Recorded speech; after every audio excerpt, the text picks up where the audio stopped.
বিশাল মরুপথ, পাহাড়ি পথ পাড়ি দিয়ে তায়েফের মরুজমিনে গেলেন কোরআনের দাওয়াত নিয়ে, ইমানের দাওয়াত নিয়ে।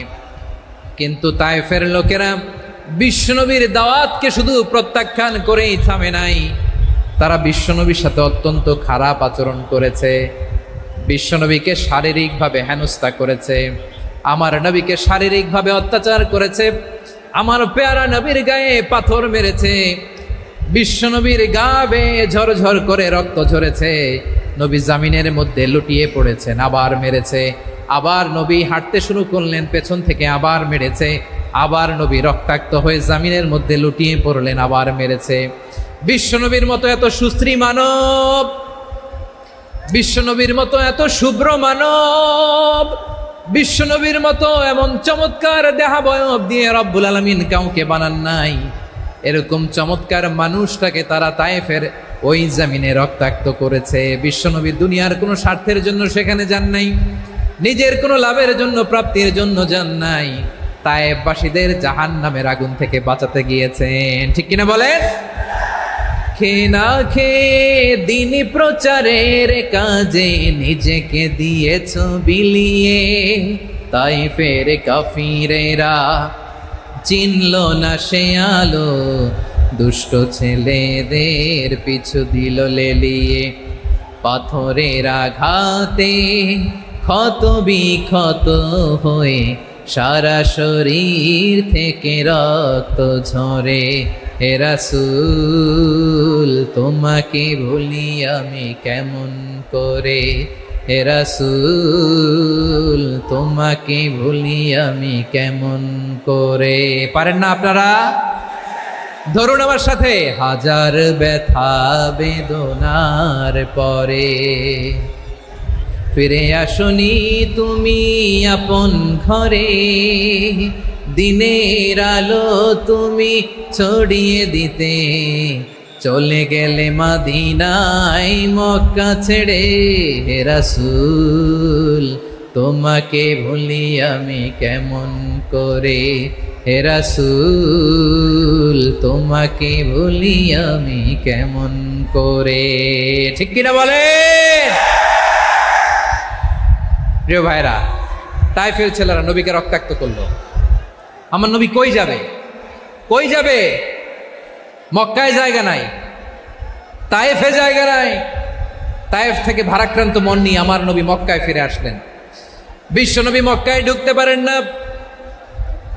মক্কার মরুভূমির দিকে তাকিয়ে, উপত্যকার দিকে তাকিয়ে বিশ্বনবী ধা ধা করে কাঁদেন, ঝরঝর করে নবীর চেহারা মোবারক থেকে চোখের পানিগুলো বেয়ে বেয়ে পড়ে। আমার জন্মস্থান, আমার শৈশব, কৈশোর, যৌবন কেটেছে এই মক্কায়, আমার এলাকায় আমি ঢুকতে পারি না। বিশ্বনবী মক্কার অনতি দূরে দাঁড়িয়ে জায়েদকে পাঠালেন, জায়েদ যাও দেখো কেউ আমাকে সাপোর্ট করার মতো আছে কিনা, যাও অমুকের কাছে যাও। জায়েদ গেলেন, তারাও প্রত্যাখ্যান করে ফিরিয়ে দেয়। বিশ্বনবী বললেন যাও অমুক লোকের কাছে যাও, তিনিও প্রত্যাখ্যান করে ফিরিয়ে দিলেন। কেউ বিশ্বনবীকে আশ্রয় দিতে রাজি হয় না। নিজ জন্মভূমিতে বিতাড়িত বিশ্বনবী, সর্বশেষ বিশ্বনবী বললেন যাও মুতঈম ইবনে আদির ঘরে যাও।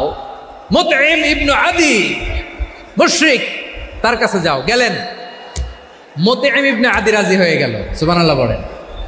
দেখেন, অনেক বিপদের সময়ও আমি নিজে সাক্ষী, সামাজিকভাবে, রাজনৈতিকভাবে কত ঝঞ্ঝা, কত ষড়যন্ত্র, কত কনস্পাইরেসি পাড়ি দিয়ে আমাদেরকে সামনে এগিয়ে যেতে হয়। এই শত্রুদের ভেতরেও একজনকে দাঁড় করিয়ে দেয় যে আল্লাহর কোরআনের জন্য রেডি হয়ে যায়। পড়েন সুবহানাল্লাহ। মুতঈম ইবনে আদি, আল্লাহ তার মনকে নরম করে দিলেন। মুতঈম বলে, মুহাম্মদ আমি তোমাকে আশ্রয় দিব। তার দুই ছেলেকে পাঠালেন, যাও খোলা তলোয়ার নিয়ে, স্কট দিয়ে, গার্ড অফ অনার দিয়ে মুহাম্মদকে মক্কায় ঢুকাও, আর বলো আমি আমান দেব। আমান কি দিব? আমান মানে সিকিউরিটি, নিরাপত্তা। সিকিউরিটি ছাড়া, আমান দেওয়া ছাড়া কেউ থাকতে পারতো না মক্কায়। দুই ছেলে বিষ্ণু ইসা ইসলামকে নিয়ে আসলো। নবী কাবার চারদিকে তাওয়াফ করলেন, নামাজ পড়লেন। আবু জাহেল, উতবা, শাইবা, ওয়ালিদ ইবনে মুগীরা সবাই দেখে, কেউ কিছু করতে পারে না। কারণ মুতঈম ইবনে আদি ঘোষণা দিয়েছেন আমি মুহাম্মদকে আমান দিয়েছি, মুহাম্মদের গায়ে যেন কেউ স্পর্শ না করে। আওয়াজ করে পড়েন সুবহানাল্লাহ। নবীর এই বিপদকালে মুহূর্তে মুতঈমের হৃদয়টারে নরম করে দিল কে? আচ্ছা, লালমনির হাটের ভাইয়েরা বলেন, এই মুতঈম কি মুসলিম ছিল না মুশরিক? সবাই বলতে হবে মুসলিম না মুশরিক।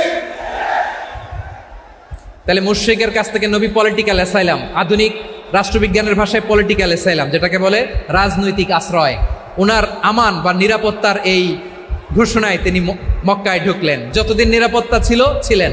মতিম যখন মারা গেল, বিষ্ণু ইসলাম হিজরত করে মদিনায় চলে গেলেন, সুবহানাল্লাহ। কিন্তু মতিম যে বিশ্বনবীর উপকার করছে এটা বিশ্বনবী ভুলে নাই। আমাদের অনেকে আছে উপকার করার পরে আর খেয়াল থাকে না, খাওয়ার পরে গলা দিয়ে নামলে আর খেয়াল থাকে না, এরকম আছে না নাই? আমার নবী ভুলে নাই। বদরের প্রান্তরে 70 জন কাফেরকে যখন বন্দী করে বিশ্বনবীর সামনে হাঁটু গেড়ে দাঁড় করানো হলো, বসানো হলো, 70 জন কাফের। কয়জন? বিশ্বনবী তাদের দিকে তাকিয়ে বললেন, সহিহ বুখারীর বর্ণনা, লাউ কানাল মুতঈম ইবনে আদি হাইয়ান সুম্মা কাল্লামানি হাউলাইন নাতনা লা তারাকতুহুম লাহু। বদরের প্রান্তরে 70 জন বন্দী কাফিরের দিকে তাকিয়ে আমার নবী বললেন, আজকে মুতঈম ইবনে আদি যদি বেঁচে থাকতো আর তোমাদের 70 জনের ব্যাপারে যদি মুতঈম এক বাক্যে একটা সুপারিশ করত, তার সম্মানে আজকে তোদের সবাইকে আমি মাফ করে দিতাম। সুবহানাল্লাহ নাই? ওই যে চিল্লাচিল্লি যে কথা বোঝে নাই, কোন জিনিস মিস করছে ওরা নিজেরাও বোঝে নাই। বিশ্বনবী মুতঈমের এই সাহায্যের কথা বলে নাই। 70 জন মুশরিক হাঁটু গেড়ে বসা, নবী চাইলে এখনই এক্সিকিউশন অর্ডার দিতে পারে। তিনি বললেন, আজকে যদি মুতঈম বেঁচে থাকতো আর মুতঈম যদি তোদের জন্য সুপারিশ করতে, এই আবর্জনাগুলোর ব্যাপারে সুপারিশ করতে, আমি মুহূর্তেই তোদেরকে এমনি মাফ করে দিতাম। ইসলাম আমাদেরকে শিখায়, সূরাতুল আনআমের 108 নম্বর আয়াত থেকে আমরা বুঝলাম, কোনো ধর্মকে ছোট করা যাবে না। অন্য ধর্মকে ছোট করা মানে ইসলামকে ছোট করা। অন্য ধর্মের দেবতাকে গালি দেওয়া মানে আল্লাহকে গালি খাওয়ানো। আওয়াজ করে বলেন ঠিক কি না? খবরদার, এটা করা যাবে না। আর অন্য ধর্মের দেবতাকে যদি আপনি গালি দেন, ওরা ইসলাম থেকে দূরে সরে যাবে। যাও ইসলামের প্রতি আকৃষ্ট হয়েছিল আর কোনোদিন ইসলামের ধারে কাছে আসবে না। আওয়াজ করে বলেন ঠিক কিনা? এজন্য কখনো কোনোদিন অন্য ধর্মের দেবতাদেরকে গালি দেয়া যাবে না।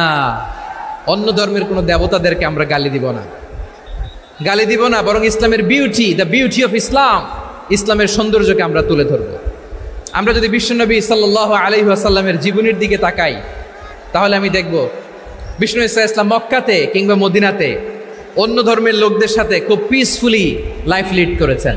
হোক মুশরিক, হোক খ্রিস্টান, হোক ইহুদি, বিশ্বনবী সবার সাথে মিলেমিশে ছিলেন। আলহামদুলিল্লাহ বলেন। ইসলাম হচ্ছে পিসফুল রিলিজিয়ান। অন্য ধর্মের প্রতি সহনশীলতার সবক ইসলাম আমাদেরকে দেয়। কিন্তু প্রতিটি মুসলিমের এটা মনে রাখতে হবে, আল্লাহর কাছে পছন্দনীয় গ্রহণযোগ্য ধর্ম, জীবনাদর্শ একটি, সেটা হচ্ছে ইসলাম। আওয়াজ করে বলেন সেটা কি? লালমনিরহাটের ভাইয়েরা আওয়াজ করে বলুন, আল্লাহর কাছে মনোনীত ধর্ম একটি, সেটা কি? এজন্য রব্বুল আলামিন বলেন, ইন্নাদ-দীনা ইনদাল্লাহিল ইসলাম। আল্লাহর কাছে মনোনীত গ্রহণযোগ্য অ্যাকসেপ্টেড ধর্ম মতাদর্শ একটা, সেটা হলো ইসলাম। ইসলাম ছাড়া অন্য কোনো ধর্ম যদি কেউ তালাশ করে, তার ওই ধর্ম আল্লাহ গ্রহণ করবে না। ওমাইয়াবতাগি গায়রাল ইসলামি দীনান ফালাই ইউকবালা মিন ওয়া হুয়া ফিল আখিরাতি মিনাল খাসিরিন।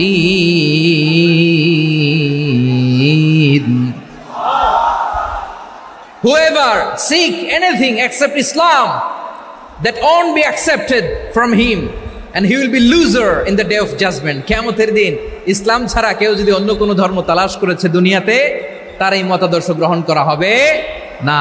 and he will be loser, সে হবে লুজার, ক্ষতিগ্রস্ত। হাই হাই কোম্পানির ম্যানেজার, ওর আমও শেষ, সালাও শেষ। আওয়াজ করে বলেন ঠিক কি না? এজন্য ইসলাম পেয়ে আমরা খুশি না বেজার? প্রত্যেক নামাজ শেষে আমরা আল্লাহরে বলি, আল্লাহ রাদিতু বিল্লাহি রাব্বা ওয়া বিল ইসলামি দীনা ওয়া বি মুহাম্মাদিন নাবিয়ান ওয়া রাসূলা। ও আল্লাহ, তোমারে রব হিসেবে পেয়ে আমরা খুশি। ও আল্লাহ, ইসলামকে ধর্ম হিসেবে পেয়ে আমরা খুশি। বিশ্বনবীকে আমাদের রাসূল পেয়ে আমরা খুশি। ঠিক কিনা বলেন? ইসলাম ছাড়া অন্য কোনো ধর্ম আমরা গ্রহণ করব না। ঠিক কিনা বলেন? আল্লাহর কাছে অ্যাকসেপ্টেড রিলিজিয়ান একটা, সেটা ইসলাম। তো বিশ্বনবী সাল্লাল্লাহু আলাইহি ওয়াসাল্লাম মক্কাতে কিংবা মদিনাতে খুব পিসফুলি এক্সিস্ট করেছেন, যে কোনো ধর্মের সাথে মিলেমিশে চলেছেন। তার প্রমাণ আমরা যদি রাসূল সাল্লাল্লাহু আলাইহি ওয়াসাল্লামের বায়োগ্রাফির দিকে তাকাই তাহলে দেখব তিনি মুশরিকদের সাথে পিস ট্রিটি করেছেন, শান্তি চুক্তি, পিস ট্রিটি, পিস এগ্রিমেন্ট। আপনারা হুদাইবিয়ার সন্ধির নাম শুনেছেন? আমার লালমনিরহাটের কলিজার টুকরা ভাইয়েরা, হুদাইবিয়ার সন্ধির নাম আপনারা শোনেন নাই? 6ষ্ঠ হিজরিতে বিষ্ণু ঈসা ইসলাম মুশরিকদের সাথে এই ট্রিটি করেছেন, চুক্তি। কাদের সাথে? মুশরিকদের সাথে। আমরা তো মুসলমান বসতে পারি না, আমরা দুই মুসলিম ভাই একসাথে বসে চা খেতে পারি না, গল্প করতে পারি না। বিষ্ণু ঈসা ইসলাম মুশরিকদের সাথে ট্রিটি করেছেন, হুদাইবিয়ার সন্ধি। এই সন্ধির আগে মক্কা থেকে কেউ মদিনায় যেতে পারে না, মদিনা থেকে কেউ মক্কায় যেতে পারে না, কিন্তু এই সন্ধির পরে ট্রাফিক স্বাভাবিক হয়ে গেল। মক্কার লোকেরা মদিনায় আসতে পারে, মদিনার লোকেরা মক্কায় আসতে পারে। এটাকে বলে সুলহে Hudaibiya, the peace agreement of Hudaibiya, শান্তি চুক্তি। আমরা পৃথিবীতে এখন অনেক শান্তি চুক্তির নাম শুনি, এগুলো সব the piece treaty of Hudaibiya থেকে কপি করা। আল্লাহু আকবার। তাহলে বিশ্বনবী সাল্লাল্লাহু আলাইহি সাল্লাম তিনি যে শান্তিপূর্ণ সহাবস্থানে বিশ্বাসী ছিলেন, মুসলমানেরা যে অন্য ধর্মের প্রতি সহনশীল, তার প্রমাণ হচ্ছে এই পিস ট্রিটি। বিষ্ণু ঈসা ইসলাম মদিনায় যে কি করলেন? মদিনায় যে বিষ্ণু ঈসা ইসলাম মদিনা চার্টার করলেন, মদিনা সনদ, সাহিফাতুল মদিনা, এটার বলে মদিনা চার্টার। যে ওয়েস্টে, ইউরোপে, আমেরিকাতে তারা অনেক চার্টার করে, সব চার্টার মদিনা চার্টার থেকে কপি করা। আওয়াজ করে পড়েন সুবহানাল্লাহ। বিষ্ণু ঈসা ইসলাম মদিনায় গেলেন, মদিনাতে মুসলিম, মুশরিক, ইয়াহুদি, এই 3 ধর্মের লোক মিলে সব স্টেক হোল্ডার যারা আছে সবাইকে নিয়ে বিষ্ণু ঈসা ইসলাম মদিনা চার্টার করলেন, মদিনা সনদ। পড়েন সুবহানাল্লাহ। শুধু তাই নয়, মক্কাতে বিশ্বনবী পিস এগ্রিমেন্ট করলেন, শান্তি চুক্তি মুশরিকদের সাথে। মদিনাতে যে বিশ্বনবী মদিনা চার্টার করলেন, মদিনা সনদ করলেন ইহুদিদের সাথে। আবার মদিনাতে বিশ্বনবী ইহুদিদের সাথে পিস ডায়ালগ করলেন, ইন্টারফেথ ডায়ালগ করলেন, আন্তধর্মীয় সংলাপ করলেন। যেই সংলাপের মূল ভিত্তি ছিল তাওহীদ। মূল ভিত্তি ছিল কি? তাওহীদ। বিশ্বনবী ইহুদিদেরকে ডাকলেন, আহ্বান করলেন, কুল ইয়া আহলাল কিতাবি তাআলাউ ইলা কালিমাতিন সাওয়াইন বাইনানা ওয়া বাইনাকুম আল্লা না'বুদা ইল্লাল্লাহ ওয়া লা নুশরিকা বিহি শাইআন ওয়া লা ইয়াত্তাখিযা বা'দুনা বা'দান আরবাবাম মিন দুনিল্লাহ فإن تولوا فقولوا اشهدوا بأننا مسلمون। সুবহানাল্লাহ পড়েন। বিশ্বনবী মদিনার ইহুদিদের ডেকে বললেন, ও ইহুদিরা, শোনো শোনো, আসো এমন একটা আদর্শের প্রশ্নে আমরা একত্রিত হই, যে আদর্শের প্রচার তোমাদের নবীরাও করেছে, আমিও করি, যে আদর্শের কথা তোমাদের পবিত্র ধর্মগ্রন্থগুলোতে আছে, আমার কোরআনেও আছে। সেটা হলো তাওহীদ। আমরা এক আল্লাহ ছাড়া কারো ইবাদত করব না, আল্লাহর সাথে কাউরে শরীক করব না, আল্লাহ ছাড়া কাউরে রব মানব না। পড়েন সুবহানাল্লাহ। তাহলে আমার প্রিয় লালমনিরহাটের ভাইরা, মদিনাতে যে তিনি মদিনা চার্টার করলেন, মদিনা সনদ, পিস ডায়ালগ করলেন, শান্তির সংলাপ, ইন্টারফেথ ডায়ালগ করলেন, আন্তধর্মীয় সংলাপ, যার ভিত্তি ছিল তাওহীদ। সুবহানাল্লাহ পড়েন। তাহলে অন্য ধর্মের প্রতি সব সময় ইসলাম সহনশীল, টলারেন্স। যদি আপনি দেখতে চান ইসলামের নবী বিশ্ব নবীর দিকে তাকান, ঠিক কিনা বলেন? আমরা তো সংখ্যালঘুদের রাইটস প্রোটেক্ট করার জন্য কত আইন বানাই, কত বৈঠক করি, কত সংবাদ সম্মেলন করি। বিষ্ণু সাল্লাল্লাহু আলাইহি ওয়াসাল্লাম সংখ্যালঘুদের রাইটসের ব্যাপারে, অধিকারের ব্যাপারে যে কথা বলেছেন, শুনলে আপনি অবাক হয়ে যাবেন। বিশ্বনবী বলেন, আলা মান যালামা মুআহাদান আও ইনতাকাসাহু আও কাল্লাফাহু ফাওকা তাআতিহি আও কাল্লাফাহু ফাওকা তাকাতিহি আও আখাযা মিনহু শাইআন বিগাইরি তিবি নাফসিন ওয়া আনা হাজিজুহু ইয়াউমাল কিয়ামা। খবরদার, জেনে রাখো, কেউ যদি কোনো সংখ্যালঘুর উপরে অত্যাচার করে, কোনো সংখ্যালঘুর প্রাপ্য থেকে যদি কেউ কাউকে ঠকায়, সংখ্যালঘুর উপর যদি কেউ কষ্ট দেয়, কোনো সংখ্যালঘুর সম্পদ যদি কেউ জোর করে কেড়ে নেয়, আমি কিয়ামতের দিন বিশ্বনবী ওই সংখ্যালঘুর পক্ষে আর ওই মুসলমানদের বিপক্ষে বাদী হয়ে দাঁড়াবো। সুবহানাল্লাহ বলতে পারলেন না? আল্লাহু আকবার। আপনি নামাজি, আপনি মুসল্লি, আপনি হাজী সাহেব, তাহাজ্জুদ পড়তে পড়তে কপালে দাগ ফেলে দিছেন, আপনার প্রতিবেশী হিন্দু, ভাবছেন আমার তো পাওয়ার আছে, ওর জমিটা দখল করি। বিশ্বনবী বলেন কিয়ামতের দিন ওই হিন্দুর পক্ষে তোর বিরুদ্ধে আমি বাদী হয়ে দাঁড়াবো। পৃথিবীর কোন ধর্মে এরকম স্টেটমেন্ট পাবেন? পাবেন? আপনি ভাবছেন আপনি নামাজ পড়লে হাজী সাহেব কপালে দাগ ফেলায় দিলে আপনি সেলসেলায় জান্নাতে চলে যাবেন না? খবরদার। বিশ্বনবী বলেন কোন সংখ্যালঘুর উপর যদি কেউ আক্রমণ করে, তার প্রাপ্য তাকে না দিয়ে যদি তাকে ঠকায়, তার উপর জুলুম করে, তার সম্পদ যদি কেড়ে নেয়, আমি নবী, তুমি মুসলিম হইতে পারো, মুসল্লি হইতে পারো, তার পক্ষে তোমার বিপক্ষে আল্লাহর দরবারে বাদী হয়ে দাঁড়াবো। আচ্ছা লালমনিরহাটের ভাইরা, কথা বুঝতে পারলে আওয়াজ করে উত্তর দেন। বিশ্বনবী যদি কারো বিপক্ষে দাঁড়ায় কিয়ামতের দিন, আই রিপিট, আমি আবারও বলছি, বিশ্বনবী যদি কিয়ামতের দিন কারো বিপক্ষে দাঁড়ায়, ও তো সেলসেলায়া জান্নাতি, তাই না? জান্নাতি না? যে নবীর সুপারিশ ছাড়া জান্নাতের গেটও দেখা যাবে না, ওই নবী যদি বলে তোর বিপক্ষে আমি বাদী হয়ে দাঁড়াবো, ওই জান্নাতে আর ঢোকার কোনো সুযোগ আমাদের থাকবে?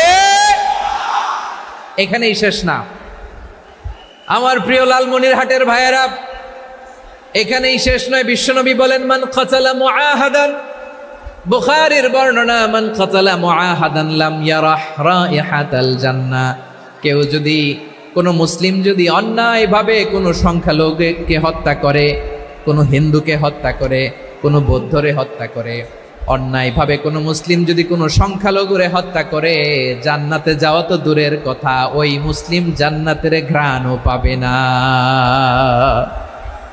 সেই বুখারীর বর্ণনা, মান কাতালা মুআহাদান লাম ইয়ারাহ রাইহাতাল জান্নাহ ওয়া ইন্না রিহাহা লা ইউজাদু মিন মাসিরাতি 40 আমা। যে জান্নাতের ঘ্রাণ 40 বছর দূরের রাস্তা থেকেই পাওয়া যায়। সুবহানাল্লাহ পড়েন। প্রিয় ভাইরা, এখান থেকে জান্নাতে পৌঁছতে লাগবে 40 বছর। এত দূর, কত বছর? সবাই বলেন কত বছর? এখান থেকে জান্নাতে পৌঁছতে লাগবে 40 বছর। এত দূরে থাকতেই জান্নাতের ঘ্রাণ আপনার নাকে এসে ধাক্কা মারবে। বিশ্বনবী বলেন যে ব্যক্তি কোনো সংখ্যালঘুকে হত্যা করে, জান্নাতের ঘ্রাণ তো পাবেই, জান্নাতে তো ঢুকতে পারবেই না, জান্নাতের ঘ্রাণও তার নাকে লাগবে না। পড়েন নাউযুবিল্লাহ। তাহলে সংখ্যালঘুদের ব্যাপারে ইসলামে অধিকার দেয়া আছে না নাই? লালমনিরহাটের ভাইয়ের আওয়াজ করে বলেন, আমার সংখ্যালঘু হিন্দু ভাইদের রাইটস, অধিকার আমাদের ইসলামে প্রোটেক্টেড আছে না নাই? এখানেই শেষ না। বিষ্ণু ইসলাম আপনার অমুসলিম প্রতিবেশীর সাথে ভালো আচরণ করতে বলেছে। আমাদের হয় না এটা মুসলিম পাড়া, ওটা বৌদ্ধ পাড়া, হয় না? অনেক সময় হয় না এটা আমাদের মুসলিম পাড়া, ওইটা হিন্দু পাড়া, এরকম আছে না নাই? লালমনিরহাটে নাই না? আছে? হিন্দু যদি আপনার প্রতিবেশী হয় কি করবেন? ওরে কষ্ট দিবেন নাকি? কেন? ও তো হিন্দু, ও তো আমার আল্লাহরে ডাকে না, ওরে কষ্ট দিলে জায়েজ হবে না? খবরদার। বিষ্ণু ইসলাম বলেন মান কানা ইউমিনু বিল্লাহ ওয়াল ইয়াউমিল আখির ফালিউকরিম জারাহ। যে আল্লাহ বিশ্বাস করে আর আখিরাতে বিশ্বাস করে, সেজন্য প্রতিবেশীর সাথে ভালো আচরণ করে। সুবহানাল্লাহ। কলিজা জুড়ায় যায় না আমার নবীর কথাগুলো শুনলে? যে আল্লাহ বিশ্বাস করে, যে আখিরাতে বিশ্বাস করে, সেজন্য প্রতিবেশীর সাথে ভালো আচরণ করে। এখানে বলছে মুসলিম প্রতিবেশী, বলছে নামাজি প্রতিবেশী, বলছে আল্লাহওয়ালা প্রতিবেশী, বলছে না।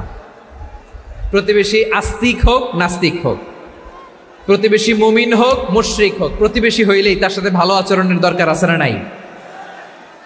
আমার প্রিয় লালমনিরহাটের ভাইয়েরা, বিষ্ণু ইসলাম ওনার ইহুদি প্রতিবেশীদের দেখাশোনা করতেন। আওয়াজ না শোনা যাক, আমারও তো দেখা যায়, আমারও তো দেখা যায়। তাকায় থাকেন, তাকায় থাকলে সওয়াব হবে। কোরআনের কথা যেখান থেকে হয় এদিকে তাকায় থাকলেই বরকত। তাকায় থাকেন, জি জি, মাইক, আমি তো আর মাইক ঠিক করতে আসি না এদিকে, এই মাইক ঠিক করব, ওই মাইক ঠিক করব, ওদিকে পাইলট বলবে হুজুর চলে আসেন। জি বসুন বসুন, মাশাআল্লাহ, হ্যাঁ খুব শান্ত, ঠিক আছে। পুলিশ ভাইরা না খেয়ে দিনরাত আপনারা যাতে সুশৃঙ্খল একটা প্রোগ্রাম উপহার পান এটাই চেষ্টা করতেছে, আপনাদেরকে কষ্ট দিতে আসে নাই, একটু একটু সহযোগিতা করেন। জি মাশাআল্লাহ, হ্যাঁ ঠিক আছে। আমার প্রিয় ভাইরা, প্রতিবেশী আস্তিক হোক নাস্তিক হোক, মুসলিম হোক হিন্দু হোক, তার সাথে ভালো আচরণ করতে হবে। বিষ্ণু ইসলাম ওনার ইহুদি প্রতিবেশীর বাসায় যেতেন। কোন প্রতিবেশী? ইহুদি। আওয়াজ করে বলেন, কোন প্রতিবেশী? ইহুদি। এক ইহুদি কিশোর বিষ্ণু ইসলামের খেদমত করতে, ইহুদি ছেলে আমার নবীর খেদমত করতো, তারা ছিল নবীর প্রতিবেশী। তো অনেক দিন হয় ইহুদি ছেলেটা আসে না, বিষ্ণুনবী খোঁজ দিলেন ঘটনা কি, একটা ইহুদি ছেলে না আমার খেদমতে আসতো, ছেলেটা কই? খোঁজ নিয়ে জানলেন ছেলেটা অসুস্থ।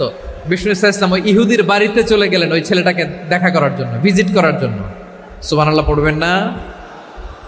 গেলেন, যে দেখে ইহুদি ছেলেটা মুমূর্ষ, যান যান যায় যায় ভাব, বিছানায় পড়ে আছে, তার বাবা দাঁড়ানো। বিশ্বনবী তার মাথার পাশে বসলেন, মাথায় হাত বুলিয়ে দিলেন, আর ছেলেটাকে বললেন আসলিম, হে ইহুদি ছেলে আসলিম, ইসলাম ধর্ম গ্রহণ করো। তো ছোট্ট ছেলে ভাবে আমরা ইহুদি, এখন ইসলাম ধর্ম গ্রহণ করলে আব্বা যদি বকা দেয়, ফানাযারা ইলা ওয়াজহি আবি, ছেলেটা তার বাবার চেহারার দিকে তাকালো, দেখি আব্বা কি কয়।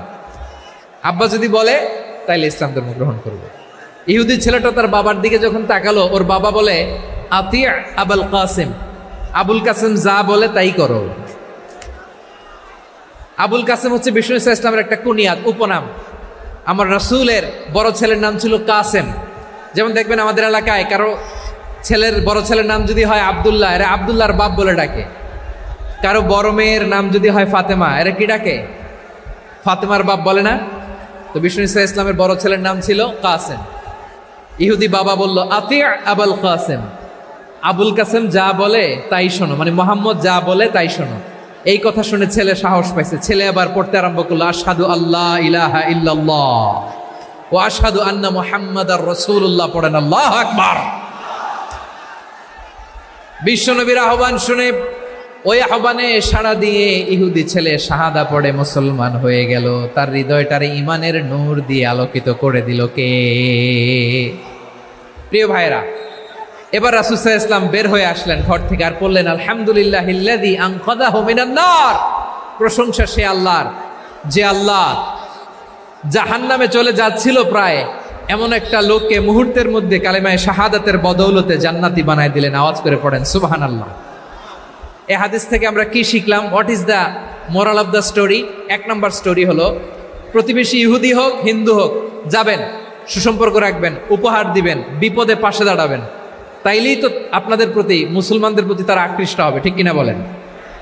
আপনি যদি হিন্দুদের সাথে বৌদ্ধদের সাথে নাই মিশেন, নাস্তিকের কাছে নাই যান, তো ইসলামের সৌন্দর্যটা ওরা বুঝবে কেমনে? আমার অনেক হিন্দু পরিচিত ভাই আছে, ওরা আমাদের ইফতারির প্রোগ্রামে এসে একসাথে ইফতারি করে।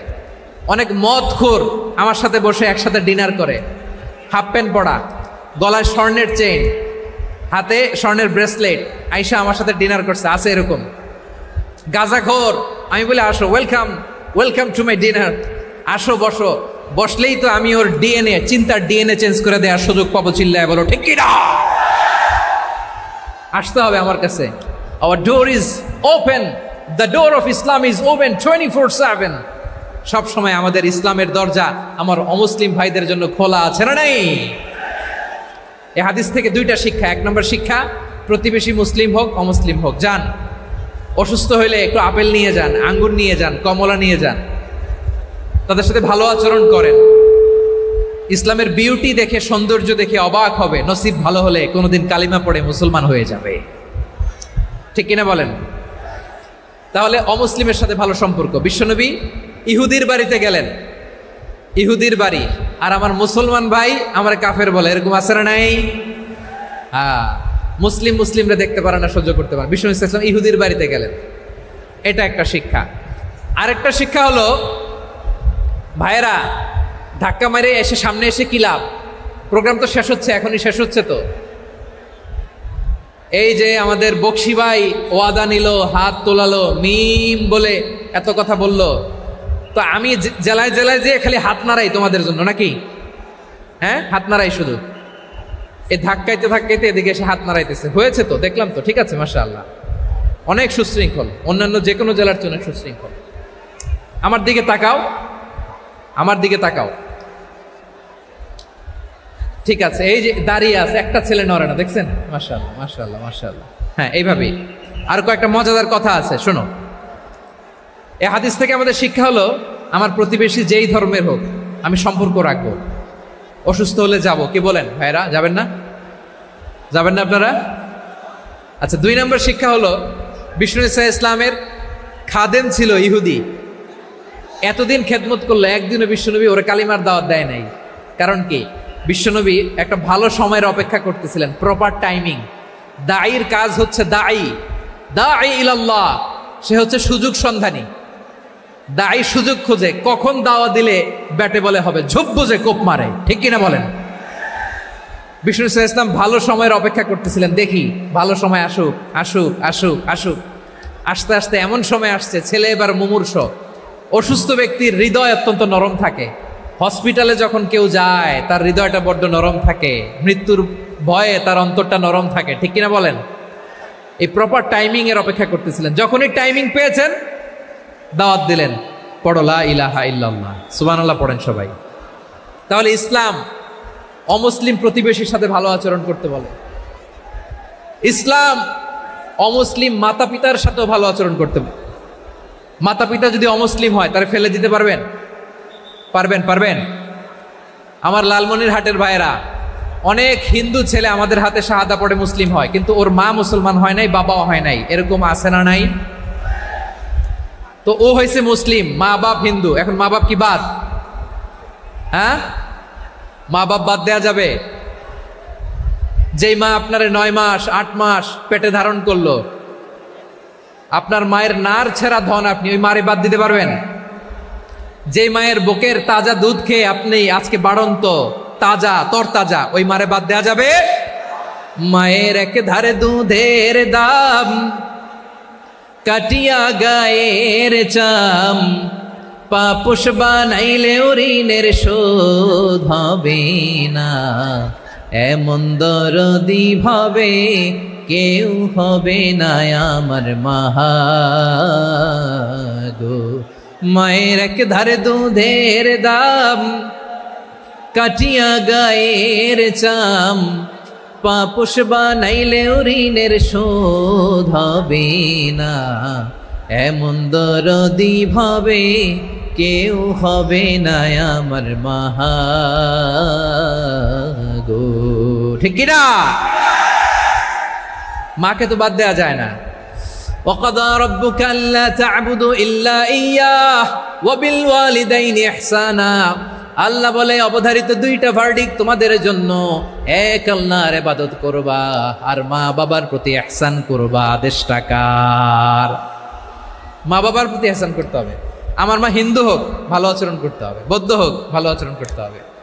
আমার যে সমস্ত হিন্দু ভাইয়েরা মুসলিম হয়েছ, তোমাদের মা বাবা এখনো মুসলমান হয় নাই, তাদের সাথে ভালো আচরণ করতে হবে। আপনাদের খেদমত নিজে করতে হবে, অথবা খেদমতের ব্যবস্থা করাই দিতে হবে।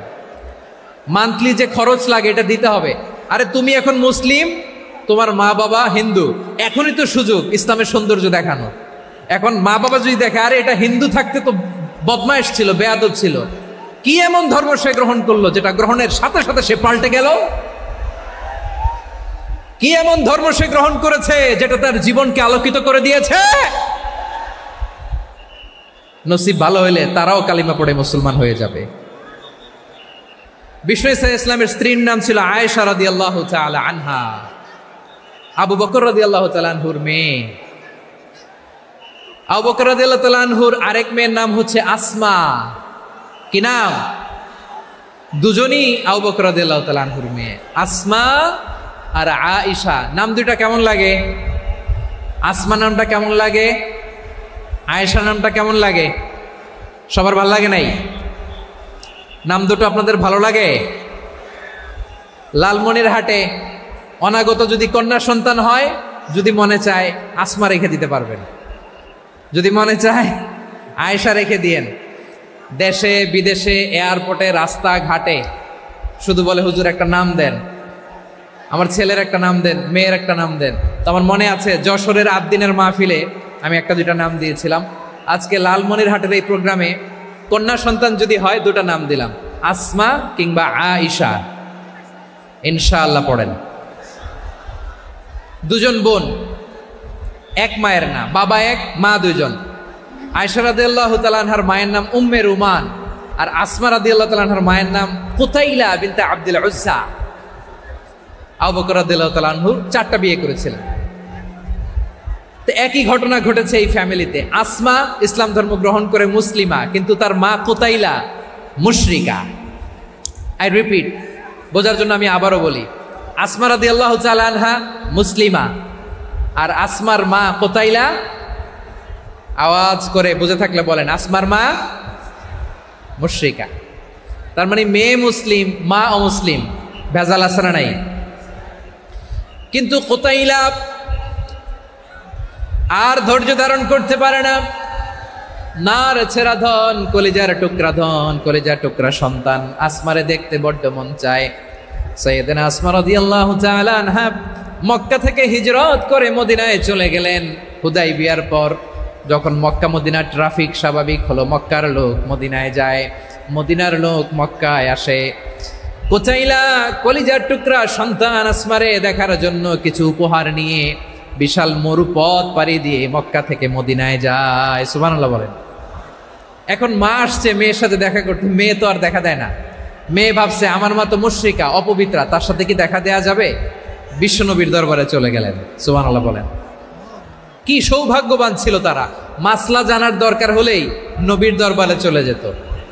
ঘরে বউয়ের সাথে ঝগড়া হলে নবীর দরবারে চলে যেত। অনেক সাহাবী বলে আমার পেটে ক্ষুধা লাগলো আমি নবীর কাছে চলে যেতাম, কারণ নবীর চেহারার দিকে তাকালেই আমার পেটের ক্ষুধা মিটে যেত। সাইয়েদানা আসমা রাদিয়াল্লাহু তাআলা আনহা বিশ্বনবীর কাছে চলে গেলেন, যে বললেন ইয়া রাসূলুল্লাহ ইয়া হাবিবাল্লাহ ইন্না উম্মি কাদিমাতুন ইলাইয়া ওয়া হিয়া রাগিবা। আমার মা মক্কা থেকে অনেক দূর মরুর পথ পাড়ি দিয়ে উপহার সামগ্রী নিয়ে মদিনায় আমার সাথে দেখা করতে এসেছে গো নবী। আমার জানতে বড্ড ইচ্ছে হয় আমি আমার মুশরিকা মায়ের সাথে একটু দেখা করতে পারবো কিনা। আফা আসিলুহা, আগে যেমনি আমি আমার মায়ের সাথে ভালো আচরণ করতাম, যেমনি আমি আমার মায়ের সাথে সদাচরণ করতাম গো নবী, এখন আমি মুসলিমা মা মুশরিকা, এখনো কি আগের মতো সদাচরণ করতে পারবো নাকি? বিশ্বনবী বললেন নাম সিলিহা, হ্যাঁ রে আসমা, অবশ্যই অবশ্যই, আগে ঠিক যেমন তুমি তোমার মায়ের সাথে ভালো আচরণ করতে এখনো তেমনি আগের মতো ভালো আচরণ করবা। আওয়াজ করে পড়েন সুবহানাল্লাহ। কি ইসলাম আমরা পেয়েছি! কত ব্রড মাইন্ডেড আমাদের ইসলাম, কত ওপেন মাইন্ডেড ইসলাম, কত ওপেন আপ করতে পারে, চিন্তা করতে পারেন। বিষ্ণু বললেন হ্যাঁ অবশ্যই, নাম সুলিহা, আগে যেমনি ভালো আচরণ করছো আসমা এখন ওইরকমই করো, পারলে আরো বাড়ায় করো। সুবহানাল্লাহ বলেন। তাহলে আমার যে হিন্দু ভাইয়েরা, হিন্দু বোনেরা, ইমানের বদৌলতে দৌলতে আপনি ধন্য হয়েছেন, আপনার আম্মা আব্বা এখনো মুসলমান হয় নাই, তাদের জন্য দোয়া করেন, তাদের জন্য দোয়া করেন, আল্লাহ যেন তাদেরকেও ইমানের দৌলত দান করে। আমরা সবাই পড়ি আমিন, আরো জোরে পড়েন আমিন। এখন বলেন ইসলাম কি ন্যারো মাইন্ডেড রিলিজিয়ান না ব্রড মাইন্ডেড? লালমনিরহাটের যুবক ভাইরা আওয়াজ করো, ইসলাম কি ন্যারো মাইন্ডেড না ব্রড মাইন্ডেড? কতটা ব্রড মাইন্ডেড দেখেন। বিশ্বনবী সাল্লাল্লাহু আলাইহি সাল্লাম অমুসলিমরা যদি নবীকে উপহার দিত, ওই উপহারও বিশ্বনবী গ্রহণ করতেন। সুবহানাল্লাহ পড়েন। আপনার অমুসলিম বন্ধু যদি উপহার দেয় সেটাও আপনি নিতে পারবেন, যেটা নেওয়া জায়েজ। কিন্তু আপনার বন্ধু যদি আপনার মদের বোতল দেয়, নিতে পারবেন? হ্যাঁ, মদের বোতল দিলে পারবেন না। আপনার বন্ধু যদি আপনার পর্ক দেয়, পর্ক, শুকরের গোশত মিশ্রিত কোনো খাবার, ওটা নিতে পারবেন না। হালাল যে কোনো জিনিস নিতে পারবেন। বিশ্বনবী সাল্লাল্লাহু আলাইহি ওয়াসাল্লাম অমুসলিমদের দেয়া হাদিয়া গ্রহণ করতেন। কেমন নবী ছিলেন! আমার নবীরে চিনে নেন, আমার নবীর অ্যাটিটিউড জেনে নেন। বিশ্বনবী সাল্লাল্লাহু আলাইহি ওয়াসাল্লাম যখন কোনো জনপদে যেতেন 3টা অপশন নিয়ে যেতেন। প্রিয় ভাইয়ের আওয়াজ করে বলতে হবে, কোনো জনপদে গেলে আমার নবীর অপশন থাকতো কয়টা? আমার মতো 3 আঙ্গুল উঁচু করে দেখান আর বলুন, আমার নবী কোন জনপদে গেলে কয়টা অপশন নিয়ে যেতেন? 1 নম্বর অপশন আসলিম তাসলাম। নতুন এলাকায় গেলে বলতেন আসলিম তাসলাম, ইসলাম ধর্ম গ্রহণ করো, শান্তিতে থাকবা, আমার ভাই হয়ে যাবো, আমরা ভাই ভাই। ইসলাম মানো, আমরা ভাই ভাই। অপশন নাম্বার কত? 1। যদি বলে না ইসলাম মানবো না, ওকে, অপশন নাম্বার 2, মুসলিম হওয়ার দরকার নাই, লা ইকরাহা ফিদ্দিন, ইসলামে কোনো বাড়াবাড়ি নাই। খ্রিস্টান আছো থাকো, বৌদ্ধ আছো থাকো, ইহুদি থাকতে চাও থাকো, কিন্তু আমরা যেহেতু রিজিওনাল সুপার পাওয়ার, আমাদের আন্ডারে থাকো, ট্যাক্স দিয়া থাকো, এটার বলে জিজিয়া। আলেম যারা আছেন বুঝবেন, এটার আরবিতে কি বলে? জিজিয়া। You pay us the tax, we will give you the security. তোমরা ট্যাক্স দিবা, আমরা সিকিউরিটি দিব। ইসলাম, ইসলাম মানো, শান্তিতে থাকবা, ভাই ভাই, আমরা ভাই ভাই। অপশন নাম্বার 2, ট্যাক্স দাও, আমরা নিরাপত্তা দিব, মুসলিম হওয়া লাগবে না। এখন 1 নাম্বারও মানে না, 2 নাম্বারও মানে না, মুসলিম হবো না, ভালো, খ্রিস্টান থাকো, ট্যাক্স দাও, আমরা সিকিউরিটি দিব না, এইটাও মানি না। বিষ্ণু বলেন তাহলে তলোয়ার আমাদের আর তোমাদের মাঝে ফয়সালা করবে। মুসলিমও হবো না, ট্যাক্স দিবা, নিরাপত্তা দিব, আমরা সুপার পাওয়ার, আমাদের আন্ডারে থাকবে, এটাও না। তাহলে তোমাদেরকে তো আমরা বিশ্বাস করতে পারি না, কখন না কখন বিশ্বাসঘাতকতা করো, কার সাথে মিলে হাত মিলাও, তলোয়ার আমাদের মাঝে ফয়সালা করবে। তখন তিনি জেহাদের সশস্ত্র সংগ্রামের ঘোষণা দিতেন। সুবহানাল্লাহ পড়েন। দেখেন পশ্চিমারা জেহাদকে এইভাবে চিত্রায়িত করে না, ওরা জেহাদ বলতে বোঝায় তলোয়ার, হাত কাটো, গলা কাটো, না, জেহাদ সশস্ত্র সংগ্রাম 3 নম্বরে। অধিকাংশ ক্ষেত্রেই বিশ্বনবীর সুন্দর আচরণ দেখে, আরে আমার নবীর যে নুরানি চেহারা, অনেকে তো কেবল সিরেফ চেহারাটা দেখেই কালিমা পড়ে মুসলমান হয়ে গিয়েছে। যারা মুসলিম হয় নাই তারা তাদের ইসলামেই বলবৎ ছিল, ট্যাক্স দিয়ে ইসলামের আন্ডারে ছিল। যারা এটাও মানে নাই ওইটাও মানে নাই, তাদের বিরুদ্ধে জেহাদ। বিষ্ণু ইসলাম 7ম হিজরিতে যখন খায়বার বিজয়ের পরে ইসলাম রিজিওনাল সুপার পাওয়ার হিসেবে আত্মপ্রকাশ করলো, বিশ্বনবী চিঠি লিখলেন অন্যান্য সুপার পাওয়ারের কাছে, রাষ্ট্রীয় চিঠি লেখে এক রাষ্ট্রপ্রধান আরেক রাষ্ট্রপ্রধানের কাছে, ঠিক কিনা বলেন? জানেন না আপনারা? এই যে 24-এর ছাত্র নাগরিক অভ্যুত্থানে, এই অভ্যুত্থান যখন শুরু হয়, আমি তখন সাউথ আফ্রিকাতে, একটা স্ট্যাটাস দিয়েছিলাম, কোটা নয় গোটা দেশ সংস্কার করা লাগবে। শুধু বাংলাদেশ নয়, সারা বিশ্বের বাংলা ভাষাভাষী লোকেরা এই আন্দোলনের সাথে সমর্থন তারা করেছে, এটাকে সাপোর্ট করেছে, তারা সমর্থন দিয়েছে। আমাদের ইউনাইটেড আরব আমিরাতের বাংলাদেশি ভাইয়েরা, তারা সেখানে রাস্তায় নেমে এসেছিল, জানেন? ওইখানে ডেমনস্ট্রেশন করা যায় না, সেখানকার সরকার তাদেরকে যাবজ্জীবন দিয়েছিল। তখন আমাদের এই যে প্রধান উপদেষ্টা ডক্টর মোহাম্মদ ইউনূস সরাসরি G2G বলে, এটারে G2G, government to government, G2G, উনি চিঠি লিখলেন যে তাদেরকে, ইউর হাইনেস, হে সম্মানিত আমির, আপনি আমার এই চিঠির কারণে আমার সম্মানে এই 53 জন বাংলাদেশিকে মাফ করে দেন। এই চিঠির বদৌলতে বেকসুর খালাস পেয়ে গিয়েছিল আমাদের ভাইরা, জানেন না এই ঘটনা আপনারা? তাহলে গভর্নমেন্ট টু গভর্নমেন্ট চিঠি দেওয়া হয়। 7ম হিজরিতে বিষ্ণু ইসলাম সব সুপার পাওয়ারের কাছে চিঠি দিলেন, রোমান সম্রাটের কাছে, পারস্য অধিপতির কাছে, মিশরের অধিপতির কাছে, সবার কাছে চিঠি লিখলেন। চিঠির ভাষা ছিল এরকম, মিন মুহাম্মাদিন রাসূলিল্লাহ ইলা মুকাওকিস আযীমিল কিবত, মুহাম্মদ রাসূলুল্লাহর পক্ষ থেকে মিশরের বাদশার কাছে, আসলিম তাসলাম, ইসলাম মানো, শান্তিতে থাকবা, সালামুন আলা মান ইত্তাবাআল হুদা, শান্তি তার জন্য যে হেদায়েতের অনুসরণ করে। সুবহানাল্লাহ পড়েন। তো এই চিঠি অনেকে ভালোভাবে রিসিভ করেছে, অনেকে এই চিঠি পাওয়ার পরে নবীর কাছে আবার ইন রিটার্ন উপহার পাঠিয়েছে। কি পাঠিয়েছে? উপহার। মিশরের বাদশাহ মুকাওকিস, তিনি বিশ্বনবীকে বিশাল এক উপহারের ডালি পাঠিয়েছেন। মিশরের বাদশাহ মুকাওকিস ছিলেন ধর্মে খ্রিস্টান। লালমনিরহাটের ভাইয়েরা আওয়াজ করে বলেন, মিশরের বাদশাহ ধর্মে কি ছিল? খ্রিস্টান। কি উপহার দিয়েছিল আমার নবীকে? শুনতে মনে চায়? আওয়াজ নাই লালমনিরহাটের গলায়, শুনতে মনে চায়? 1000 স্বর্ণ মুদ্রা, 1000 স্বর্ণ মুদ্রা, 2টা খ্রিস্টান দাসী, একজনের নাম মারিয়া বিনতে শামউন আল কিবতিয়া, আরেকজনের নাম সিরিন বিনতে শামউন আল কিবতিয়া। একজন খ্রিস্টান দাস 20 থান কাপড় জামা বানানোর জন্য, আমরা নবী যেন সেলাই করে জামা বানাতে পারে এজন্য 20 থান কাপড়, 20 থান ফাইন গার্মেন্ট, সুবহানাল্লাহ পড়বেন না?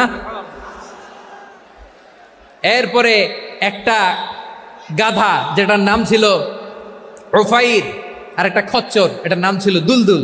খচ্চর চিনেন? গাধা আর ঘোড়ার ক্রসিং এ যে প্রাণীটা দুনিয়াতে আসে এটার খচ্চর বলে। তো এই যে সুপার পাওয়ার, খ্রিস্টান বাদশার কাছে নবী চিঠি লিখলেন, ওই খ্রিস্টান বাদশা আমার নবীকে উপহার দিল, বিশ্বনবী এই উপহারগুলো সানন্দে গ্রহণ করেছে। সুবহানাল্লাহ পড়বেন না? তাহলে অমুসলিম কেউ যদি আপনাকে উপহার দেয়, হালাল উপহার হলে আপনি গ্রহণ করতে পারবেন। অনুরূপভাবে পারস্যের বাদশা, রোম সম্রাট বিশ্বনবীকে উপহার পাঠিয়েছেন, আমার নবী সবগুলো উপহার গিফট গ্রহণ করেছেন। সুবহানাল্লাহ বলেন। তাহলে প্রিয় লালমনিরহাট, আওয়াজ করে বলুন, ইসলাম কি ন্যারো মাইন্ডেড রিলিজিয়ন না ব্রড মাইন্ডেড?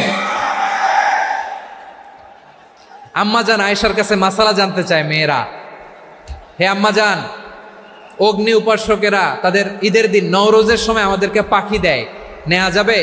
উনি বললেন, ওরা জবাই করে দিলে নেওয়া যাবে না, কিন্তু ওরা যদি ফলমূল এরকম খাবার দেয় এগুলো নেওয়া যাবে। তার মানে অমুসলিমদের দেয়া উপহার এটা গ্রহণ করা যায়। সুবহানাল্লাহ বলেন। শুধু তাই নয়, বিষ্ণু ঈসা ইসলাম অমুসলিমদের সাথে আর্থিক লেনদেনও করেছেন, ফিনান্সিয়াল ডিলিং করেছেন। অমুসলিমদের সাথে প্রয়োজনে আপনি ফিনান্সিয়াল ডিলিং করতে পারবেন। আমরা প্রায় দেখি বাজারের মিষ্টির দোকানগুলো আমার হিন্দু ভাইদের। লালমনিরহাটে মিষ্টির দোকান, দইয়ের দোকান কারা চালায়? হিন্দুরা চালায় না? তারপরে যে বারবার শপ, চুল কাটে যে নাপিত, অধিকাংশ নাপিতের দোকানে কারা? আমার হিন্দু ভাইরা। তা আপনি চুল কাটতে পারবেন কিনা? পারবেন কিনা বলেন? পারবেন। তার দোকান থেকে দই মিষ্টি কিনতে পারবেন কিনা? হ্যাঁ, আমার মুসলিম ভাইয়ের দোকান থাকলে ওইটারে আমি বেশি প্রায়োরিটি দিব, ঠিক কিনা? কিন্তু যদি তাদের সার্ভিস নিতে চান, প্রোডাক্ট নিতে চান, পারবেন। তার দলিল সহিহ বুখারী, আম্মা জান আয়েশা রাদিয়াল্লাহু তাআলা আনহা বলেন, ইশতারা রাসূলুল্লাহ সাল্লাল্লাহু আলাইহি ওয়াসাল্লাম মিন ইয়াহুদিয়িন তুআমান ওয়া রাহানাহু দিরআহু মিন হাদিদ। রাসূল সাল্লাল্লাহু আলাইহি ওয়াসাল্লাম এক ইহুদির কাছ থেকে, কার কাছ থেকে? সবাই বলে নাই কার কাছ থেকে? আমার নবী, পেয়ারা নবী এক ইহুদির কাছ থেকে জব কিনেছিল, জব, বার্লি, যেটা দিয়ে রুটি বানায়। ওই জবের দাম দেওয়া টাকা পয়সা নবীর কাছে ছিল না, ফলে নবী ওনার একটা পোশাককে মর্গেজ রেখেছিলেন, মর্গেজ, বন্ধক, যে এখন এটার দাম দিতে পারবো না, কয়েক কেজি বার্লি নিয়ে যাই আর বন্ধক হিসেবে আমার জামাটা রেখে গেলাম, যেই দিন দাম দিব ওই দিন জামাটা ছুটায় নিয়ে যাব। সুবহানাল্লাহ পড়বেন না? বাকিতে নিছিলেন, বাকিতে। দিরআহু মিন হাদিদ, লোহার তৈরি বর্ম, মানে যুদ্ধের পোশাক, লোহা দিয়ে বানানো। বিশ্বনবী বললেন, কয়েক কেজি জব দাও, টাকাটা পরে দিব, এখন টাকা নাই, বন্ধক হিসেবে, মর্গেজ হিসেবে আমার জামা রেখে গেলাম, যখন টাকা দিব জামা ছুটায় নিব। আওয়াজ করে বলতে হবে সুবহানাল্লাহ। এ থেকে বোঝা গেল অমুসলিমদের সাথে ফিনান্সিয়াল ডিলিং করা যায়, অর্থনৈতিক লেনদেন করা যায়, কেনাবেচা করা যায়, প্রোডাক্ট কেনা যায়। এমনকি আমাদের মসজিদে নববীতে বারান্দায় আপনারা একটা অটোমেটিক ফ্লাইং আমব্রেলা দেখছেন? সূর্য যখন বাড়ে মসজিদে নববীর বারান্দায় ইয়ার্ডের মধ্যে অটোমেটিক্যালি কিছু আমব্রেলা আছে, সাঁ করে খুলে যায়, আর সূর্যের তাপ লাগে না। আবার সন্ধ্যাবেলায় এই আমব্রেলাগুলো ওরা ক্লোজ করে ফেলে, দেখেন নাই না? দেখছেন? এই মসজিদে নববীকে সর্বোচ্চ উন্নত মানের কনস্ট্রাকশন ইনফ্রাস্ট্রাকচারে ডেভেলপ করার জন্য কর্তৃপক্ষ কিছু অমুসলিম ইঞ্জিনিয়ারের, ডিজাইনারের সহায়তা নিয়েছিল। সুবহানাল্লাহ বলেন। কোন দলিলের ভিত্তিতে? এই দলিলের ভিত্তিতে যে বিষ্ণু ঈসা ইসলাম অমুসলিমদের সাথেও লেনদেন করেছেন। আওয়াজ করে বলতে হবে আল্লাহু আকবার। শুধু তাই নয়, ইন কেস অফ ইমার্জেন্সি, প্রয়োজনে ইসলামের খাতিরে, ইসলামকে সামনের দিকে এগিয়ে নিয়ে যাওয়ার জন্য অমুসলিমদের সাপোর্ট নেওয়া জায়েজ আছে। সুবহানাল্লাহ বলেন। অমুসলিমদের সাপোর্ট নেয়া, তাদের থেকে অর্থ নেয়া, পলিটিক্যাল সাপোর্ট, পলিটিক্যাল অ্যাসাইলাম নেওয়া জায়েজ আছে। আমাদের অনেক বিশ্ববরেণ্য দায়ীরা আমেরিকায় অস্থায়ীভাবে অ্যাসাইলাম নিয়ে থাকে, নিজের দেশে গেলে ফাঁসিতে ঝুলাই দিবে। যুগ যুগ ধরে দায়ীদের উপরে এরকম অত্যাচার আর নির্যাতন আছে না নাই? মিশরের অনেক দায়রা পাশ্চাত্যে যেয়ে থাকে, এই যে তারা পলিটিক্যাল অ্যাসাইলাম নিয়ে থাকে, রাজনৈতিক আশ্রয়, এটা জায়েজ আছে না? এটা যে জায়েজ আছে তার প্রমাণ স্বয়ং বিশ্বনবী সাল্লাল্লাহু আলাইহি ওয়াসাল্লাম পলিটিক্যাল সাপোর্ট নিয়েছিলেন অমুসলিমদের কাছ থেকে। সুবহানাল্লাহ বলেন। খুব মজাদার একটা ঘটনা শুনবেন। আপনাদের আগ্রহ দেখে তো মনে হয় না শোনার ইচ্ছা আছে। আছে আছে, গলায় জোর আছে। লিল্লাহি তাকবীর, লিল্লাহি তাকবীর, নারে তাকবীর। মাশাআল্লাহ। আমার ভাইরা, বিশ্বনবীর বয়স তখন প্রায় 51 বছর। কত বছর? বিশ্বনবীর সবচেয়ে কাছের মানুষ খাদিজা রাদিয়াল্লাহু তাআলা আনহা ইন্তেকাল করেছেন। বিশ্বনবী বড্ড কষ্ট পেলেন, হৃদয়টা ভেঙে খান খান। যিনি ঘরের ভেতরে বিশ্বনবীকে সান্ত্বনা দিতেন, ভালোবাসা দিতেন, বাইরে গেলে কুরাইশরা বকাঝকা করে, অত্যাচার করে, কিন্তু আম্মাজান খাদিজা রাদিয়াল্লাহু তাআলা আনহা ঘরটারে এমন শান্তির নীড় বানায় রেখেছেন, এই ঘরের ভিতরে ঢুকলে বিশ্বনবীর কলিজাটা ঠান্ডা হয়ে যেত।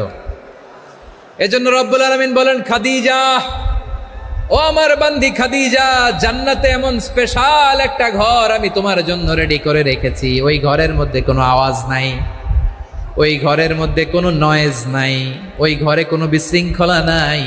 কারণ মক্কার জমিনে আমার নবী কুরাইশদের বিশৃঙ্খলা, নয়েজ আর ঝামেলাগুলোকে উপেক্ষা করে যখন তোমার ঘরের ভিতরে ঢুকতো, ঘরটারে তুমি শান্তির নীড়, ঠান্ডা, নীরব, নিস্তব্ধ, নিঝুম আর শান্তির নীড় বানিয়ে রেখেছো। এজন্য জান্নাতে স্পেশাল একটা শান্তির নীড় আমি তোমারে উপহার দেব। ওই প্রিয়তমা স্ত্রী খাদিজা ইন্তেকাল করলেন, বিশ্বনবীর হৃদয় ভেঙে খান খান। আবার ওনার চাচা আবু তালেব ইন্তেকাল করলেন, যিনি পলিটিক্যাল শেল্টার দিতেন নবীকে। কে দিতেন? আবু তালেবের ভয়ে, বিশ্বনবীর এই চাচার ভয়ে কোনো মুশরিক নবীর গায়ে হাত দেওয়ার সাহস পায় নাই। এখন স্ত্রীও নাই, চাচাও নাই, নবীকে আশ্রয় দেওয়ার কেউ নাই, নবীর চারদিকে অন্ধকার। নবী এখন কই যাবেন? আমার পেয়ারা নবী নতুন স্টেশন খুঁজতেছেন, নতুন দাওয়াতি প্ল্যাটফর্ম খুঁজতেছেন। তিনি যায়েদ বিন হারেসা রাদিয়াল্লাহু তাআলা আনহুকে নিয়ে মক্কার পাশের একটা নেইবরিং সিটি তায়েফে চলে গেলেন। কোথায় চলে গেলেন? লালমনিরহাটের ভাইয়ের আওয়াজ করে বলেন, কোথায় গেলেন? তায়েফে চলে গেলেন দিনের দাওয়াত দেওয়ার জন্য। কি দেওয়ার জন্য? নাকি জমি কিনতে গেছিলেন? জমি কিনতে, দুনিয়ার যশ খ্যাতির জন্য, নিজের কোনো লাভের জন্য?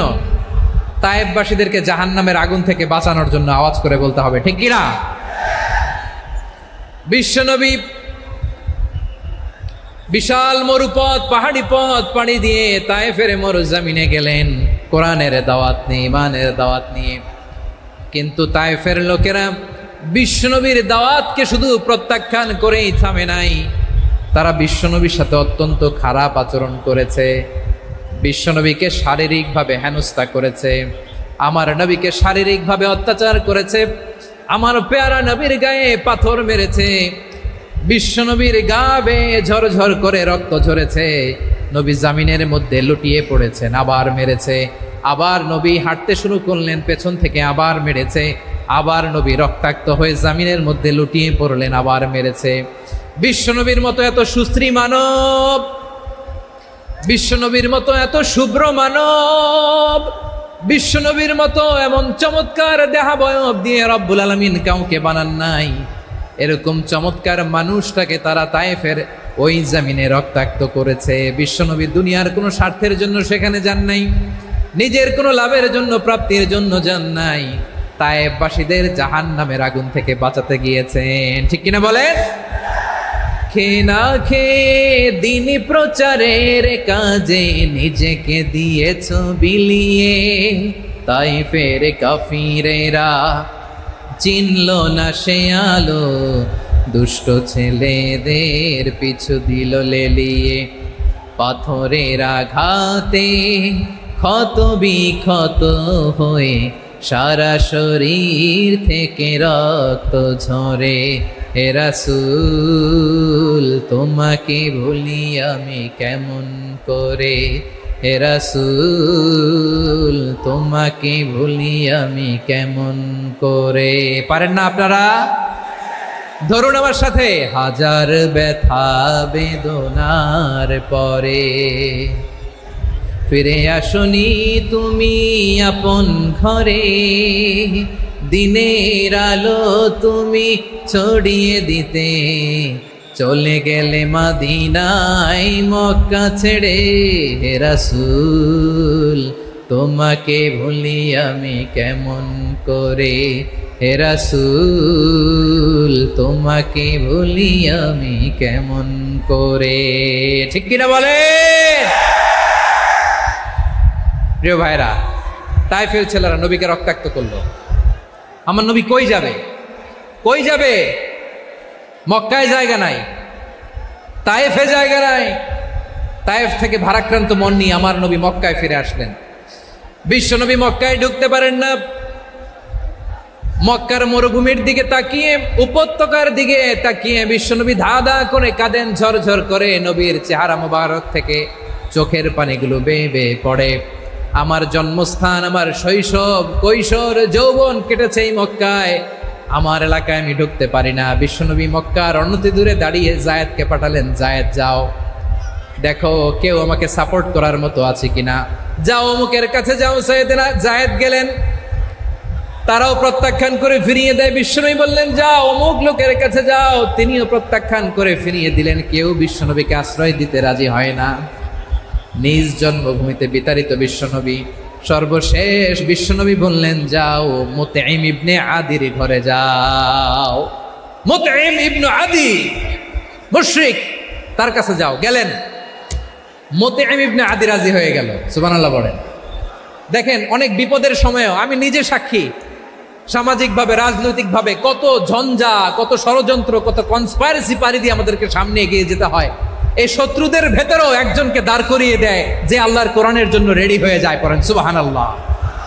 মুতঈম ইবনে আদি, আল্লাহ তার মনকে নরম করে দিলেন। মুতঈম বলে, মুহাম্মদ আমি তোমাকে আশ্রয় দিব। তার দুই ছেলেকে পাঠালেন, যাও খোলা তলোয়ার নিয়ে, স্কট দিয়ে, গার্ড অফ অনার দিয়ে মুহাম্মদকে মক্কায় ঢুকাও, আর বলো আমি আমান দেব। আমান কি দিব? আমান মানে সিকিউরিটি, নিরাপত্তা। সিকিউরিটি ছাড়া, আমান দেওয়া ছাড়া কেউ থাকতে পারতো না মক্কায়। দুই ছেলে বিষ্ণু ইসা ইসলামকে নিয়ে আসলো। নবী কাবার চারদিকে তাওয়াফ করলেন, নামাজ পড়লেন। আবু জাহেল, উতবা, শাইবা, ওয়ালিদ ইবনে মুগীরা সবাই দেখে, কেউ কিছু করতে পারে না। কারণ মুতঈম ইবনে আদি ঘোষণা দিয়েছেন আমি মুহাম্মদকে আমান দিয়েছি, মুহাম্মদের গায়ে যেন কেউ স্পর্শ না করে। আওয়াজ করে পড়েন সুবহানাল্লাহ। নবীর এই বিপদকালে মুহূর্তে মুতঈমের হৃদয়টারে নরম করে দিল কে? আচ্ছা লালমনিরহাটের ভাইয়েরা বলেন, এই মুতঈম কি মুসলিম ছিল না মুশরিক? সবাই বলতে হবে মুসলিম না মুশরিক? তাহলে মুশরিকের কাছ থেকে নবী পলিটিক্যাল অ্যাসাইলাম, আধুনিক রাষ্ট্রবিজ্ঞানের ভাষায় পলিটিক্যাল অ্যাসাইলাম, যেটাকে বলে রাজনৈতিক আশ্রয়, ওনার আমান বা নিরাপত্তার এই ঘোষণায় তিনি মক্কায় ঢুকলেন। যতদিন নিরাপত্তা ছিল ছিলেন। মুতঈম যখন মারা গেল, বিষ্ণু ইসলাম হিজরত করে মদিনায় চলে গেলেন। সুবহানাল্লাহ। কিন্তু মুতঈম যে বিশ্বনবীর উপকার করছে এটা বিশ্বনবী ভুলে নাই। আমাদের অনেকে আছে উপকার করার পরে আর খেয়াল থাকে না, খাওয়ার পরে গলা দিয়ে নামলে আর খেয়াল থাকে না। এরকম আছে না নাই? আমার নবী ভুলে নাই। বদরের প্রান্তরে 70 জন কাফেরকে যখন বন্দী করে বিশ্বনবীর সামনে হাঁটু গেড়ে দাঁড় করানো হলো, বসানো হলো, 70 জন কাফের। কয়জন? বিশ্বনবী তাদের দিকে তাকিয়ে বললেন, সহিহ বুখারীর বর্ণনা, লাউ কানাল মুতঈম ইবনে আদি হাইয়ান সুম্মা কাল্লামানি হাউলাই নাতনা লা তারাকতুহুম লাহু। বদরের প্রান্তরে 70 জন বন্দী কাফিরের দিকে তাকিয়ে আমার নবী বললেন, আজকে মুতঈম ইবনে আদি যদি বেঁচে থাকতো আর তোমাদের 70 জনের ব্যাপারে যদি মুতঈম এক বাক্যে একটা সুপারিশ করত, তার সম্মানে আজকে তোদের সবাইকে আমি মাফ করে দিতাম। সুবহানাল্লাহ নাই? ওই যে চিল্লাচিল্লি যে কথা বোঝে নাই, কোন জিনিস মিস করছে ওরা নিজেরাও বোঝে নাই। বিশ্বনবী মুতঈমের এই সাহায্যের কথা বলে নাই। 70 জন মুশরিক হাঁটু গেড়ে বসা, নবী চাইলে এখনই এক্সিকিউশন অর্ডার দিতে পারে। তিনি বললেন, আজকে যদি মুতঈম বেঁচে থাকতো আর মুতঈম যদি তোদের জন্য সুপারিশ করতে, এই আবর্জনাগুলোর ব্যাপারে সুপারিশ করতে, আমি মুহূর্তেই তোদেরকে এমনি মাফ করে দিতাম। এবার বলেন, ইসলাম কি ন্যারো মাইন্ডেড না ব্রড মাইন্ডেড? শুধু তাই নয়, যাকে যে সম্মান দেয়ার আমার নবী দিতেন, হোক আস্তিক হোক নাস্তিক, হোক মুসলিম হোক অমুসলিম। বিষ্ণু ইসলাম যখন রোমান সম্রাটের কাছে চিঠি লিখেছেন, আমার প্রিয় লালমনিরহাটের ভাইরা, অল্প কয়েক মিনিট কয়েকটা জরুরি কথা বলবো, এদিকে তাকান, এদিকে তাকান। রোমান সম্রাটের কাছে বিশ্বনবী যখন চিঠি লিখলেন মিন মুহাম্মদ রাসূলিল্লাহ ইলা হিরাকলা আযীমির রোম, মুহাম্মদের পক্ষ থেকে হিরাক্লিয়াসের কাছে, যিনি হচ্ছেন আযীমির রোম। এটা নবী নিজ থেকে বানায় লিখছেন অতিরিক্ত সম্মান দিয়ে। কোন রাষ্ট্রপ্রধান যখন আসে তাদেরকে আমরা কি বলি জানেন? তার নামের শেষে HE এটা লিখতে হয়, H.E. মানে হিজ এক্সেলেন্সি। কি লেখে? হিজ এক্সেলেন্টি, অথবা ইউর হাইনেস, ইউর ম্যাজেস্টি। দেখেন, বিশ্বনবী সাল্লাল্লাহু আলাইহি ওয়াসাল্লাম সব নবীদেরও নবী, তিনি একজন মুশরিক খ্রিস্টান সম্রাট রোমান সম্রাটের কাছে চিঠি লিখতে যেয়ে লিখতেছে, ইলা হিরাকলা আযীমির রোম, হিরাক্লিয়াসের কাছে আমার চিঠি, যিনি রোমের আযীম, হিজ হাইনেস, মানে রোমের অনেক সম্মানিত এক বাহাদুর। আওয়াজ করে বলেন সুবহানাল্লাহ।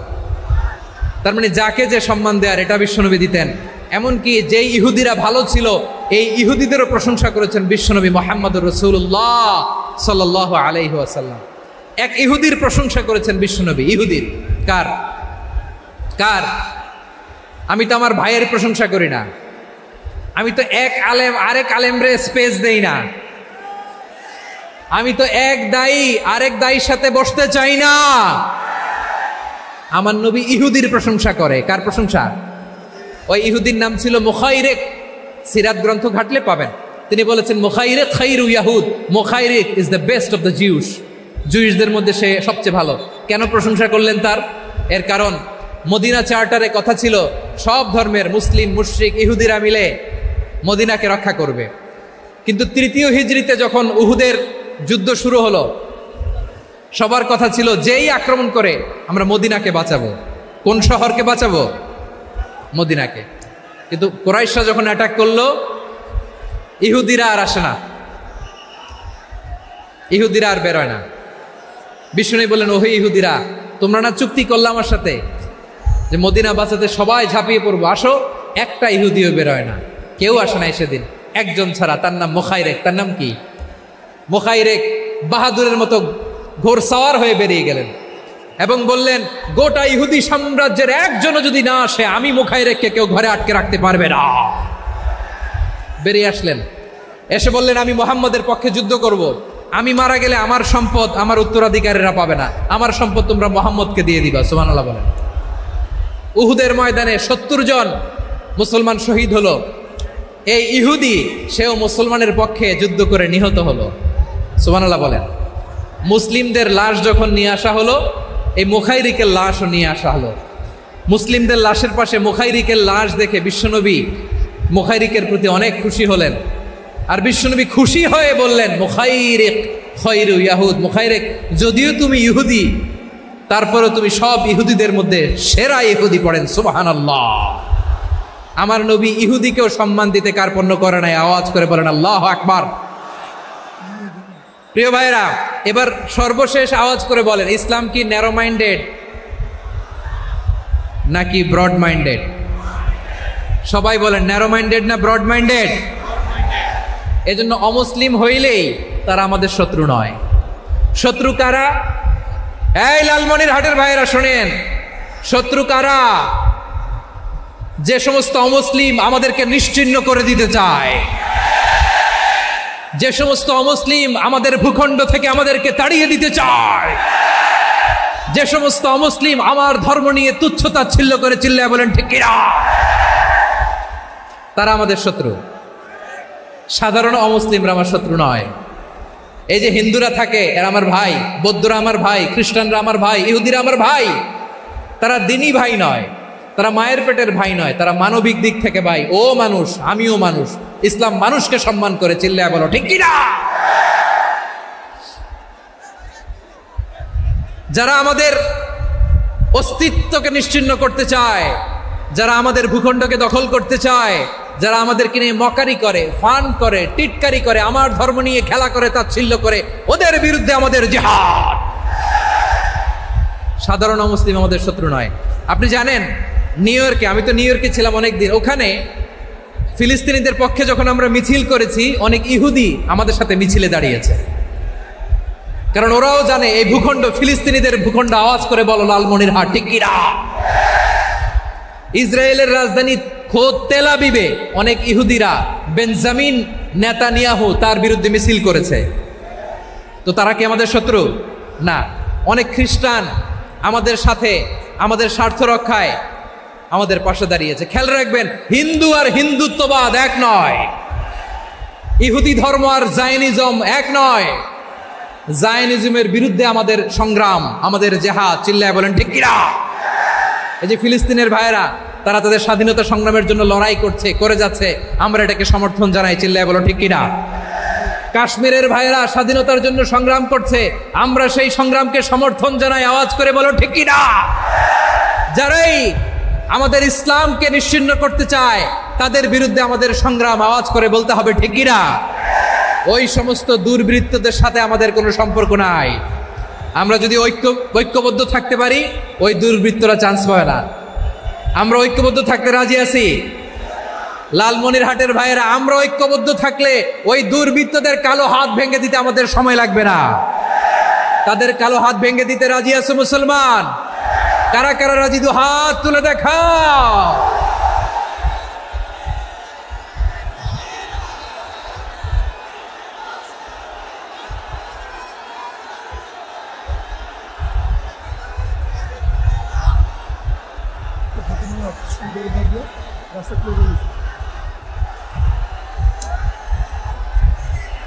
আমার প্রাণ প্রিয় লালমনিরহাটের ভাইয়েরা, শত্রু কাফের আর অশত্রু কাফেরের মধ্যে পার্থক্য আছে না নাই? আবু তালেব মুশরিক, আবু জাহেল মুশরিক, কিন্তু দুই মুশরিকে পার্থক্য আছে না নাই? আবু তালেব নবীর চাচা, মুশরিক, মারা গিয়েছে মুশরিক অবস্থায়, কিন্তু আজীবন আমার নবীকে আগলে রেখেছে, আমার নবীকে সাপোর্ট করেছে, ভালোবেসেছে। আবু জাহেল মুশরিক, মারা গিয়েছে মুশরিক হিসেবে, আজীবন আমার নবীর বিরুদ্ধাচারণ করেছে। আবু জাহেলের শক্তি, সামর্থ্য, স্ট্র্যাটেজি, প্ল্যান সব আমার নবীর বিরুদ্ধে ছিল। এই আবু জাহেলের কারণে একটা দিন শান্তিতে আমার নবী মক্কায় ঘুমাতে পারে নাই। চিল্লায় বলেন ঠিক কিনা। এজন্য রব্বুল আলামিন বলেন, লা ইয়ানহাকুমুল্লাহু আনিল্লাযীনা লাম ইউকাতিলুকুম ফিদ-দীন ওয়া লাম ইখরিজুকুম মিন দিয়ারিকুম আন তাবাররুহুম ওয়া তুকসিতু ইলাইহিম ইন্নাল্লাহা ইউহিব্বুল মুকসিতিন। আল্লাহ বলে, গোলামেরা শোনো শোনো, যে সমস্ত অমুসলিম তোমাদের সাথে ধর্মযুদ্ধে লিপ্ত হয় না, তোমাদের বিরুদ্ধে যে সমস্ত অমুসলিম অস্ত্র ধরে না, যে সমস্ত অমুসলিম তোমাদেরকে তোমাদের জন্মস্থান থেকে, ভূখণ্ড থেকে তাড়িয়ে দেয় না, তাদের সাথে ভালো আচরণ করতে আমি আল্লাহ নিষেধ করি নাই। তাদের সাথে সদাচরণে কোনো নিষেধাজ্ঞা নাই, বরং তাদের সাথে সদাচরণ করো, এটাই আমি আল্লাহ চাই। তাহলে আমার যে অমুসলিমরা আমাদের সাথে শত্রুতা করে না, তুচ্ছতাচ্ছিল্য করে না, আমাদের ভূমি থেকে আমাদেরকে উচ্ছেদ করতে চায় না, আমাদের বিরুদ্ধে অস্ত্র ধরে না, ওই অমুসলিম ভাইদের সাথে আমাদের কোনো দ্বন্দ্ব আছে? কোনো বিরোধ আছে? বরং আছে ভালোবাসা। বরং আছে কি? এই ভালোবাসা দিয়ে আমরা বিশ্ব জয় করবো। রাজি আছে মুসলমান? আমাদের পুঁজি ভালোবাসা। আমাদের পুঁজি কি?